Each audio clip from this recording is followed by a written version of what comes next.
ಕುಮಾರಸ್ವಾಮಿ ತಮ್ಮ ಸಿಎಂ ಅವಧಿಯಲ್ಲಿ ಅಭಿಷೇಕ ಮಾಡಿಕೊಂಡು ಕೂತಿದ್ದರಾ? ರಾಜ್ಯದಲ್ಲಿ ಅಕ್ರಮ ಗಣಿಗಾರಿಕೆ ನಡೆ ಕುರಿತು ಎಲ್ಲ ವಿವರಗಳೊಂದಿಗೆ ಸುದೀರ್ಘವಾಗಿ ಪತ್ರ ಬರೆದಿದ್ದೇನೆ. ಈ ಪತ್ರಕ್ಕೆ ಕೇಂದ್ರ ಸಚಿವ ಕುಮಾರಸ್ವಾಮಿ ಅವರು ಕುಂಭಕರ್ಣ, ರಾವಣ ಎಂಬ ಪೌರಾಣಿಕ ಸನ್ನಿವೇಶವನ್ನು ಪಾತ್ರಗಳ ಹೆಸರನ್ನು ತೆಗೆದುಕೊಂಡು ಪತ್ರವನ್ನು ಕಸದ ಬುಟ್ಟಿ ಎಸೆಯಬೇಕು ಎಂದು ಹೇಳಿದ್ದಾರೆ. ಆ ಪತ್ರ ಕಸದ ಬುಟ್ಟಿಗೋ ಕ್ರಮದ ತೊಟ್ಟಿಗೋ ಎಂಬುದನ್ನು ಯಾರಿಗೆ ಪತ್ರ ಬರೆದಿದ್ದೀನೋ ಅವರು ಅದನ್ನು ನಿರ್ಣಯಿಸುತ್ತಾರೆ ಎಂದು ಕಾನೂನು, ಪ್ರವಾಸೋದ್ಯಮ ಹಾಗೂ ಜಿಲ್ಲಾ ಉಸ್ತುವಾರಿ ಸಚಿವ ಎಸ್.ಕೆ. ಪಾಟೀಲ ಹೇಳಿದರು. ನಗರದಲ್ಲಿ ಮಂಗಳವಾರ ಸುದ್ದಿಗೋಷ್ಠಿಯಲ್ಲಿ ಮಾತನಾಡಿದ ಅವರು, ಸಿಎಂ ಸಿದ್ದರಾಮಯ್ಯ ಅವರು ಕಳೆದ ಹಾಗೂ ಈ ಅವಧಿಯಲ್ಲಿ ಸಿಎಂ ಆಗಿದ್ದಾಗ ಕಣ್ಣು ಮುಚ್ಚಿ ಕುಳಿತಿದ್ದರಾ ಎಂಬ ಪ್ರಶ್ನೆಗೆ ಪ್ರತಿಕ್ರಿಯಿಸಿದ ಅವರು, ನೀವು ಸಿಎಂ ಆಗಿದ್ದಾಗ ಅಕ್ರಮದ ವರದಿಗಳು ನಿಮ್ಮ ಕೈಯಲ್ಲಿದ್ದವು, ನೀವು ಅಭಿಷೇಕ ಮಾಡುತ್ತಾ ಕುಳಿತಿದ್ದರಾ ಎಂದು ಮರುಪ್ರಶ್ನಿಸಿದರು. ಪ್ರತಿ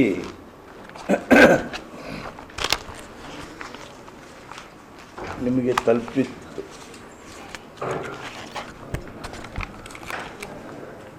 ನನ್ನ ಪತ್ರ ಮುಖ್ಯಮಂತ್ರಿಗಳಿಗೆ ತಲುಪಿರ್ತಕ್ಕಂಥದ್ದನ್ನು ಮುಖ್ಯಮಂತ್ರಿಗಳೇ ನಿನ್ನೆ ಹೇಳಿದ್ದಾರೆ. ಏತನ್ಮಧ್ಯೆ ಸನ್ಮಾನ್ಯ ಕುಮಾರಸ್ವಾಮಿಯವರು ಪ್ರತಿಕ್ರಿಯೆಯನ್ನು ಕೊಟ್ಟಿದ್ದಾರೆ. ಅವ್ರ ಪ್ರತಿಕ್ರಿಯೆ ಏನು ಅನ್ನೋದು ನಿಮಗೆಲ್ಲರಿಗೂ ಗೊತ್ತಿದೆ. ಅದಕ್ಕೆ ನಾನು ಅದನ್ನ ಮತ್ತೆ ಪುನಃ ಪ್ರಸ್ತಾಪ ಮಾಡೋದಿಲ್ಲ. ಅವರ ಪ್ರತಿಕ್ರಿಯೆಗೆ ಯಾಕಂದರೆ ನನ್ನ ಪತ್ರದ ಉದ್ದೇಶ, ನನ್ನ ಪತ್ರ ಯಾವ ಕಾರಣಕ್ಕೆ ಅನ್ನೋದ್ರ ಬಗ್ಗೆ ನಾನು ಸುದೀರ್ಘವಾಗಿ ಬರೆದಿರ್ತಕ್ಕಂಥ ಪತ್ರ ಅದು. ನಮ್ಮ ರಾಜ್ಯದಲ್ಲಿ ಒಂದು ಪದ್ಧತಿ ಇರ್ತದೆ, ಭಾಳಷ್ಟು ಸಂದರ್ಭದಲ್ಲಿ ದಾರಿ ತಪ್ಪಿಸೋದಕ್ಕನ್ನು ಭಾಳ ಮಂದಿ ನೋಡ್ತಿರ್ತಾರೆ. ಆದರೆ ನಾನು ನನ್ನ ಪತ್ರ ಬರೆದಾಗ ಸವಿವರವಾಗಿ ಎಲ್ಲ ವಿವರಗಳೊಂದಿಗೆ ಆ ಪತ್ರ ಬರೆದಿದ್ದೆ. ಮಾನ್ಯ ಕುಮಾರಸ್ವಾಮಿಯವರು ನನ್ನ ಪತ್ರಕ್ಕೆ ಪ್ರತಿಕ್ರಿಯಿಸಿ 2-3 ಮಾತು ಹೇಳ್ಯಾರ ಅವರು. ಆ 2-3 ಮಾತುಗಳನ್ನು ನಾನು ಈ ಸಂದರ್ಭದಲ್ಲಿ ಪ್ರಸ್ತಾಪ ಮಾಡ್ತಾ, ಅವರು ಕುಂಭಕರ್ಣ, ರಾವಣ, ರಾಮ ಹಿಂಗೆ ಈ ಪೌರಾಣಿಕ ನಾಟಕದ ಹೆಸರು ಮಾತು ಇವನ್ನ ತಗೊಂಡು ಮಾತಾಡ್ತಾ ಇದ್ದಾರೆ. ಈ ಮಾತನ್ನು ಬಿಡಿ. ತಾವು ಮುಖ್ಯಮಂತ್ರಿಗಳಾಗಿ ಸೇವೆ ಮಾಡಿದವರು, ನೀವು ಮುಖ್ಯಮಂತ್ರಿಗಳಾಗಿ ಇದ್ದಾಗ ಗಣಿ ಅಕ್ರಮ ವರದಿಗಳ ಬಗ್ಗೆ ಏನು ಸಿದ್ದರಾಮಯ್ಯನವರು ಪೂಜೆ ಮಾಡ್ತಾ ಕೂತಿದ್ರಾ ಅಂತ ಕೇಳಿದಾರಲ್ಲ, ನೀವು ಮುಖ್ಯಮಂತ್ರಿಗಳಾಗಿದ್ದಾಗ ಗಣಿ ಅಕ್ರಮ ವರದಿಗಳು ನಿಮ್ಮ ಕೈಯಾಗ ಇದ್ವಲ್ಲ, ಆವಾಗ ನೀವು ಅಭಿಷೇಕ ಮಾಡ್ತಾ ಕೂತಿದ್ರು ಕುಮಾರಸ್ವಾಮಿಯವರೇ. 1.5 ಲಕ್ಷ ಕೋಟಿ 1,50,000 crores ಮೊತ್ತದ ಸಂಪತ್ತು ಮರಳಿ ನಮ್ಮ ರಾಜ್ಯಕ್ಕೆ ತೆಗೆದುಕೊಂಡು ಬರಬೇಕು. ಕನ್ನಡಿಗರಿಗೆ ಅದು ಮತ್ತೆ ದಕ್ಕಬೇಕು. ನನ್ನ ಉದ್ದೇಶ ಅದು, ನನ್ನ ಪತ್ರದ ಉದ್ದೇಶ. ಆ ನನ್ನ ಪತ್ರ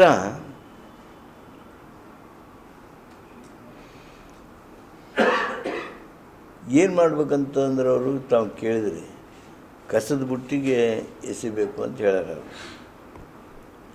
ಆ ಪತ್ರ ಕಸದ ಬುಟ್ಟಿಗೆ ಹಾಕಿ ಅಂತ ಇದ್ದೀರಿ.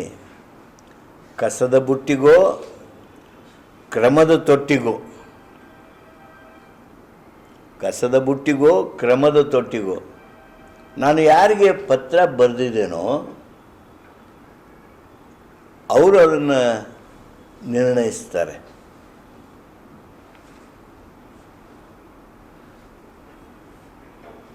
ಕುಮಾರಸ್ವಾಮಿಯವರೇ, ನೀವು ಇನ್ನೂ ದೊಡ್ಡ ಸ್ಥಾನದಲ್ಲಿದ್ದೀರಿ, ದೊಡ್ಡ ಅಧಿಕಾರದಲ್ಲಿದ್ದೀರಿ. ಅಕ್ರಮ ಗಣಿಗಾರಿಕೆ ಸಂಪತ್ತು ಕನ್ನಡಿಗರಿಗೆ ವಾಪಸ್ ತರಲು ಅಣಿಯಾಗಿರಿ. ವ್ಯವಸ್ಥೆಗೆ ಸವಾಲಾಗಿರ್ತಕ್ಕಂಥ, ಅಂದರೆ ನಮ್ಮ ಒಟ್ಟು ಆಡಳಿತ ವ್ಯವಸ್ಥೆ ಏನೈತಿ, ಪ್ರಜಾಪ್ರಭುತ್ವ ವ್ಯವಸ್ಥೆ ಏನೈತಿ, ಈ ವ್ಯವಸ್ಥೆಗೆ ಸವಾಲಾಗಿರ್ತಕ್ಕಂಥ ಅಕ್ರಮ ಗಣಿ ಲೂಟಿ ಗುನ್ನೆ, ಆ ಲೂಟಿ ಗುನ್ನೆಯಿಂದ ನಷ್ಟವಾಗಿರುವ ಅಮೂಲ್ಯವಾಗಿರ್ತಕ್ಕಂಥ ಸಂಪತ್ತು, ಆ ಸಂಪತ್ತನ್ನು ಇಲ್ಲಾಂದ್ರೆ ಆ ಸಂಪತ್ತಿನ ಮೌಲ್ಯವನ್ನು ಕನ್ನಡಿಗರಿಗೆ ವಾಪಸ್ ತರೋದಕ್ಕೆ ಅಡಿಯಿಡಿ. ಬಸವರಾಜ ಬೊಮ್ಮಾಯಿಯವರು ಒಂದು ಹೇಳಿಕೆ ಕೊಟ್ಟಿದ್ದಾರೆ. ಮುಖ್ಯಮಂತ್ರಿಗಳು ಯಾವ ರೀತಿ ಹೆಜ್ಜೆ ಇಡ್ತಾರೆ ಅದನ್ನು ನೋಡೋಣ ಅಂತನ್ನೋ ಮಾತನ್ನು ಇಲ್ಲೇ ನಿಮ್ಮ ಗದಗದಿಂದನೇ ಹೇಳಿದ್ದಾರೆ. ನಾನು ಬಸವರಾಜ ಬೊಮ್ಮಾಯಿಯವರು ಏನು ಹೇಳಿದರು ಅದನ್ನು ಗಮನಿಸಿದ್ದೇನೆ. ಅವ್ರಿಗೆ ಇಷ್ಟ ಹೇಳ್ತೀನಿ, ನನ್ನ ಪತ್ರದಲ್ಲಿ ಏನೇನು ಮಾಹಿತಿಗಳಿದ್ವೋ ಆ ಎಲ್ಲ ಮಾಹಿತಿಗಳು ನಾನು ನೀಡಿದ್ದೇನೆ. ಸದ್ಯಕ್ಕೆ ಅವ್ರಿಗೆ ಏನು ಪ್ರತಿಕ್ರಿಯಿಸುವಂಥದ್ದು ಏನೂ ಇಲ್ಲ. ಅವರೇನು ಅಪೇಕ್ಷೆ ಪಟ್ಟಿದ್ದಾರೆ, ಪಾಟೀಲರ ಪತ್ರಕ್ಕೆ ಮುಖ್ಯಮಂತ್ರಿಗಳು ಏನು ಹೆಜ್ಜೆಗಳನ್ನು ಇಡ್ತಾರೋ ಅದನ್ನು ನೋಡ್ತೀವಿ, ಕಾದು ನೋಡ್ತೀವಿ ಅಂತ ಹೇಳಿದ್ದಾರೆ. Good, very good. ಕುಮಾರಸ್ವಾಮಿಗಳೇ, ನನ್ನ ಪತ್ರ ಸ್ಪಷ್ಟವಾಗಿದೆ, ವಿವರವಾಗಿದೆ. ನೀವು ಮತ್ತೇನಾಗಬೇಕು ಅಂತೇಳಿ ನೀವೇನು ಹೇಳ್ತಿದ್ರೆ ಹೇಳ್ತೀರಿ. ನಾವು ನಮ್ಮ ಹತ್ರ ದಾಖಲೆ ಐತೆ ಅಂತ ಹೇಳ್ಕೊಂಡು ತಗೊಂಡ್ರಲ್ಲ. ನಾವು ನಮ್ಮ ಹತ್ರ ದಾಖಲೆ ಇದ್ದದ್ದನ್ನು ಸಾರ್ವಜನಿಕರಿಗೆ ಬಿಡುಗಡೆ ಮಾಡ್ತೀವಿ. ಆಡಳಿತದ ಬದಲಾವಣೆಗೆ ಇದನ್ನು ಮಾಡ್ತೀವಿ, ಮುಖ್ಯಮಂತ್ರಿಗಳಿಗೆ ಕೊಡ್ತೀವಿ. ನಿಮ್ಮ ಹತ್ರ ಅಂದರೆ ಇನ್ನೂ ಹೆಚ್ಚಿನ ದಾಖಲೆ ಇತ್ತು, ಅದನ್ನು ನೀವು ಮುಖ್ಯಮಂತ್ರಿಗಳಿಗೆ ಕಳಿಸ್ರಿ. ಅದು ಮುಖ್ಯಮಂತ್ರಿಗಳು ಈಗಾಗಲೇ ಪ್ರತಿಕ್ರಿಯಿಸಿದ. ನಾನು ಅದು ಇವತ್ತು ಹೇಳೋದಲ್ಲ, ಬಟ್ ನೀವೇನು ಹೇಳಿದ್ರಲ್ಲ ಹಂಗೆ ಅವರು ಮಾನ್ಯ ಕುಮಾರಸ್ವಾಮಿ ಅವರು ಪತ್ರಕ್ಕೆ ಉಳಿತಿದ್ರೆ ಅವರು ಇಂಪಾರ್ಟೆಂಟ್ ಪೊಸಿಷನ್ನಾಗ ಅದಾರ. ಈ ವ್ಯವಸ್ಥೆ ಸುಧಾರಣೆಗೆ ಅವರು ಕೈ ಜೋಡಿಸ್ಬೇಕಾಗತ್ತಲ್ಲ. ಅದು that is a different subject. Is it concerned with my letter? My letter very specifically says about 1,50,000 crore which is looted from my state. That property, that asset, that criminal proceeds should come back to Karnataka. That is what is my issue. ಈ ಸಂದರ್ಭದಲ್ಲಿ ತಾವು ಗಮನಿಸಿದರೆ ಕೆಲವು ಹೈಕೋರ್ಟ್ನ ನಿರ್ಣಯಗಳು ಬಂದವಲ್ಲ, ಮತ್ತೆ ಗಣಿಗಾರಿಕೆ ಇದರೊಳಗೆ ಬಂತು, ಸೆಂಟ್ರಲ್ ಸ್ಟೇಜ್ನೊಳಗೆ. ಆ ಹಿನ್ನೆಲೆಯೊಳಗೆ ಬರೆದಿರ್ತಕ್ಕಂಥ ಪತ್ರ ಅಂದರೆ ನಾನು ನನ್ನ ಪತ್ರದೊಳಗೆ ಬರೆದಿದ್ದೇನೆ. ನಾವೇನು 10-15 ವರ್ಷ ಈ ಪ್ರಯತ್ನ ನಡೆಯಿತು, ಈಗ ಅವು ಮೂರ್ತ ಸ್ವರೂಪಕ್ಕೆ ಬಂದಾವು, ನಿರ್ಣಾಯಕ ಹಂತಕ್ಕೆ ಬಂದಾವು, ತೀರ್ಪುಗಳು ಬಂದಾವು. ಆ ಕಾರಣಕ್ಕೆ ಏನು ಮಾನ್ಯ ಸಿದ್ದರಾಮಯ್ಯನವರಾಗಲಿ ಕಾಂಗ್ರೆಸ್ ಆಗಲಿ ಆರೋಪ ಮಾಡ್ತಾಯಿದ್ವಿ, ಅವು ಆರೋಪವಾಗಿ ಉಳಿಲಿಲ್ಲ. ಅವು ಸಾಬೀತಾದವು, ಅದಕ್ಕೆ ಶಿಕ್ಷೆ ಆಯಿತು. ಆ ಶಿಕ್ಷೆ ಆದಮೇಲೆ ಅದಕ್ಕೆ ಮುಂದಿನ ಕ್ರಮಗಳು ಆಗಬೇಕು. ಕ್ರಿಮಿನಲ್ ಪ್ರೊಸೀಡ್ಸ್ ನಮ್ಮ ರಾಜ್ಯಕ್ಕೆ ವಾಪಸ್ ಬರಬೇಕು. That is a different subject. That is a big subject. There is a big lot of money, yes, is there. ಅದಕ್ಕೆ KMF KDMF ಏನೋ ಅಂತಾರೆ, DMF. ಅದ್ರ ಬಗ್ಗೆ ನನ್ನ ಹತ್ರ ಹೆಚ್ಚಿನ ಮಾಹಿತಿ ಇಲ್ಲ. Will discuss about that some time later. ಈ ಪತ್ರದ ನಂತರ ಪ್ರಚಲಿತ ರಾಜ್ಯದಲ್ಲಿ ಬೇರೆ ಬೇರೆ ಚರ್ಚೆಗಳು ನಡೆಯುವ ಸಂದರ್ಭದಲ್ಲಿ ಈ ವಿಷಯವಾಗಿ ಮುಖ್ಯಮಂತ್ರಿಗಳು ನಿಮ್ಮ ಹತ್ರ ಏನಾದರೂ ಮಾತಾಡಿದ್ರೆ ಅಥವಾ ಏನಾದರೂ ಚರ್ಚೆ ಆಗಿದೆ? ನನ್ನ ಹತ್ರ ಮಾತಾಡಿಲ್ಲ, ಆದರೆ ಪತ್ರಿಕೆಯವ್ರಿಗೆ ಈಗಾಗಲೇ ಹೇಳಿದಾರಲ್ಲ ಅವರು ಮುಖ್ಯಮಂತ್ರಿಗಳು ನಿನ್ನೆ ಪತ್ರಿಕಾ ಸ್ನೇಹಿತರ ಜೊತೆಗೆ ವಿವರವಾಗಿ ಹಂಚಿಕೆ ಮಾಡಿಕೊಂಡು ನಾನು ಪತ್ರದಲ್ಲಿ ಏನು ಬರೆದಿದ್ದೀನಿ ಮತ್ತು ಅವ್ರದ್ದೇನು ಅಭಿಪ್ರಾಯ ಐತಿ ಅದನ್ನೆಲ್ಲನೂ ಹೇಳಿದಾರಲ್ಲ.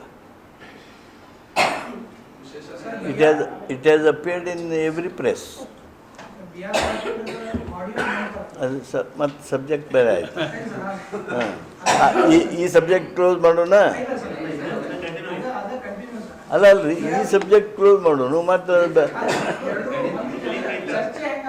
ವಿರುದ್ಧ ಇರತಕ್ಕಂಥ ಪತ್ರ, ಆಡಳಿತದಲ್ಲಿ ವಿಳಂಬದ್ರೋಹ ಆಗಲಿ, ಇಂಥ ದೊಡ್ಡದಾಗಿರ್ತಕ್ಕಂಥ ಪ್ರಕರಣಗಳನ್ನು ಮುಚ್ಚಿ ಹಾಕೋದಕ್ಕಾಗಲಿ ಏನು ವ್ಯವಸ್ಥೆಯೊಳಗೆ ಪ್ರಯತ್ನ ನಡೆದಿರ್ತೈತಿ ಅದರ ವಿರುದ್ಧ ಬರೆದಿರ್ತಕ್ಕಂಥ ಪತ್ರ ಇದು. ಎಲ್ಲರೂ ಕೂಡ್ಕೊಂಡು ಇದನ್ನು ಸರಿಪಡಿಸಬೇಕಾದದ್ದು ನಮ್ಮೆಲ್ಲರದ್ದು ಕರ್ತವ್ಯ. ಅಲ್ಲ ಅವಾಗ ನೀವು ಯಾರ ಕೇಳಬೇಕಾಗಿತ್ತು. ಅದು ಆದಮೇಲೆ ಇದು ಬಂದಿಲ್ಲ. ನಂದು ಅವ್ರದ್ದು ಕೂಡೇ ಬಂದು ನಾ ಏನು ಮಾಡಲಿ ಅದಕ್ಕೆ? ಇಲ್ಲ, ಹಂಗೇನು ಹೇಳಿಲ್ಲ ಅವರು ಇನ್ನೂ. ಅಲ್ಲ, ನನ್ನ ಪತ್ರದ ಕುಮಾರಸ್ವಾಮಿ ಅವ್ರ ಹೆಸರು ನೋಡಿದ್ರಿ ನೀವು? ನಾನು ನಿಮ್ಮ ಹತ್ರ ಕಾಪಿ ಮುಟ್ಟಿರಲಿಲ್ಲ, ನಾನು ಕೊಡ್ತೇನೆ. ನಾನು ಕುಮಾರಸ್ವಾಮಿ ಅವ್ರ ಹೆಸರು ನೋಡಿದಿರಿ? ಅಲ್ಲ, ನನ್ನ ಪತ್ರದ ಕುಮಾರಸ್ವಾಮಿಯವರ ಹೆಸರಂತೂ ಇಲ್ಲ. ಅವರು ನನ್ನ ಮೇಲೆ ಆಪಾದನೆ ಮಾಡಿದೆ ಅಂಥೇಳಿ ಅವರು ಹೇಳಿದ್ರು ಅಂದರೆ ಅವಾಗ ನಾನು ಅವ್ರಿಗೇನು ಉತ್ತರ ಕೊಡ್ತೀನಿ. ಪ್ರೇರಣೆ ಪ್ರೋತ್ಸಾಹ ಮಾಡ್ತೀವಿ, ಇದನ್ನು ತಾರ್ಕಿಕ ಹಂತಕ್ಕೆ ತೊಗೊಂಡೋಗ್ರಿ ಅಂತೇಳಿ. ನಾನು ಮುಂದಿನ ಹೆಜ್ಜೆ ಏನು ಅಂಥೇಳಿ ಈಗ ನಾ ಹೇಳೋದು ಸರಿನೂ ಅಲ್ಲ, ಸೂಕ್ತನೂ ಅಲ್ಲ. ಮುಖ್ಯಮಂತ್ರಿಗಳು ಏನು ನಿನ್ನೆ ಹೇಳಿದ್ದಾರೆ, ಆ ಹಿನ್ನೆಲೆಯಲ್ಲಿ ನಿಮಗೆ ಸೂಕ್ಷ್ಮವಾಗಿ ನಮ್ಮ ಸರ್ಕಾರದ ನಡೆ ಬಗ್ಗೆ ಅರ್ಥ ಆಗಿದೆ ಅಂಥೇಳಿ ಭಾವಿಸ್ಕೊಳ್ತೀನಿ. ನಮ್ಮ ಕರ್ನಾಟಕದವ್ರಿಗೆ ನ್ಯಾಯ ಸಿಗೋದಕ್ಕೆ, ದೊರಕಿಸ್ಕೊಳ್ಳೋದಕ್ಕೆ, ಈ ಆಡಳಿತ ವ್ಯವಸ್ಥೆಯನ್ನು, ಈ ವ್ಯವಸ್ಥೆಗೆ ಸವಾಲಾಗಿರ್ತಕ್ಕಂಥ ಇದನ್ನು ಬಗೆಹರಿಸೋದಕ್ಕೆ ಏನೆಲ್ಲ ಮಾಡಬೇಕು ಅದನ್ನು ಮಾಡಬೇಕು ಅನ್ನುವಂಥ ಛಲ ನಂದು.